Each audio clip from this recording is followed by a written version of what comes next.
remaining 27 EU nations. Theresa May will make a statement to MPs later on Thursday. Right, should we welcome Rob? Go on. We're ready to go.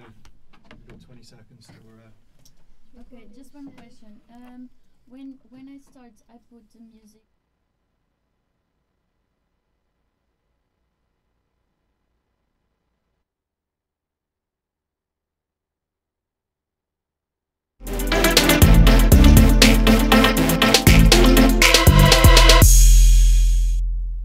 This is your Solent journalism update at 1:30 with me, Tate Palace.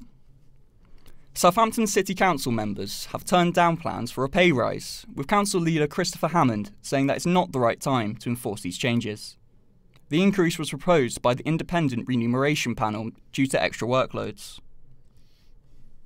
A report by the Intelligence and Security Committee claims that MI5 had recognised it had moved too slow to establish how dangerous the 2017 Manchester bomber Salman al-Bidi really was. 22 people died, with the committee saying that the government had failed to learn from previous attacks. It's been revealed that less than half of tuition fees are actually spent on teaching at English universities, with the money used mostly to fund libraries and support services. A report by the Higher Education Policy Institute has said that teaching for undergraduates works out to just 40 to 45% of the current fee, with a separate survey finding that 74% of students want more information on where the fees go. I would like it to actually go towards my course for better teaching, better resources.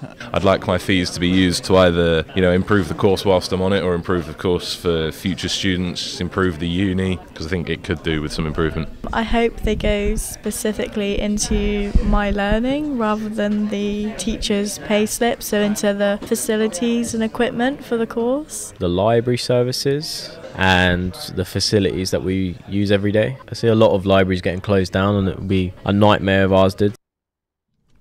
Last week, thousands gathered in London to protest fascism and racism. Our reporter Sam Mowry has more. Make a massive roar if you're against anti-Semitism, Islamophobia, racism, homophobia. And make the biggest roar of all if you want to drive the racists and fascists off our streets and out of our workplaces. People all across the country gathered in London last Saturday to protest against racism, fascism and homophobia. Joining the protest was the Southampton organisation Stand Up to Racism. Secretary for the group, Steve Quibbs, believes the event went well and people are starting to wake up and see the growth of the far right in this country. I think we've still got a way to go, in terms of our movement into a truly kind of mass movement, where we can put hundreds of thousands of people on the street. But I certainly think it was, an encouraging, kind of stepping stone on the way to developing that kind of movement. Certainly from March, every year Stand Up to Racism organises a demonstration to coincide with UN Anti-Racism Day. Which is in kind of mid-March, and it was certainly a lot bigger than the demonstration that took place earlier this year in March. And I think that kind of reflects really the growth of kind of the far right that we've seen, both kind of internationally and specifically in this country. And I think people are starting to kind of wake up to the threat of the far right, and that kind of helped mobilise people and bring people together. Long-time member of the group Stand Up to Racism Southampton, Glyn Oliver, was very happy with how many young people turned up to support the movement. To be honest with you, I was really pleased how much younger it was, to be honest with you, the demo. Because I'm a veteran of demos over the years, trying to keep the struggle going. But I thought it was a very young demonstration, which I was really pleased about. With hate crime at an all-time high in the city, Stand Up to Racism Southampton will be looking to attend many more forthcoming events, such as the one that took place in London. This has been Samuel Marrowy for Solent News. A man under the influence of drugs in Southampton hijacked a police officer's BMW. 20-year-old Nathaniel Hemi knocked down a police officer with his own car before speeding off at 70 miles per hour in a residential area. Hemi received his first sentence at age 10, So our reporter Vary Young spoke to Luke Foster of No Limits, who helped explain some of the context behind youth offending. So the first thing we want to establish is like what's the cause they're offending? Why are they offending? Is there a reason for their offending? Is it because literally for financial means? If that's the case, then it's pushing towards Job Club and helping them find jobs. That's easier said than done, because sometimes they've got a big list of criminal convictions. But we do have here at No Limits someone who works specialty with young offenders and helping them find employment. That's really is a good project. But yeah, it's just kind of establishing what are the reasons, what are the backstory behind their offending. Is it drug related? Are they committing crime to feed their drug habit? If that's the case, we have a DASH service here which works with young people with drug addictions, maybe push them down that route. And I think it's just literally ripping apart the causes of their crime and just seeing what's really there to work with.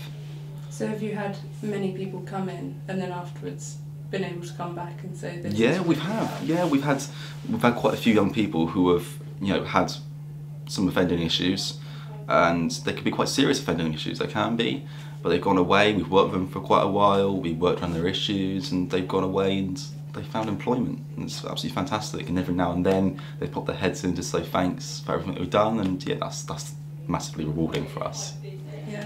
Well, I don't know if you've been to many other cities or maybe worked in anywhere else and seen any other environments with young people and crime, but why do you think here in Southampton it is quite a problem?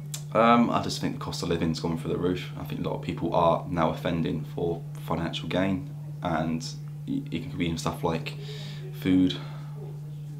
Massively, people literally do not have a choice. I've seen people go out stealing for toiletries, hygiene kind of that kind of stuff.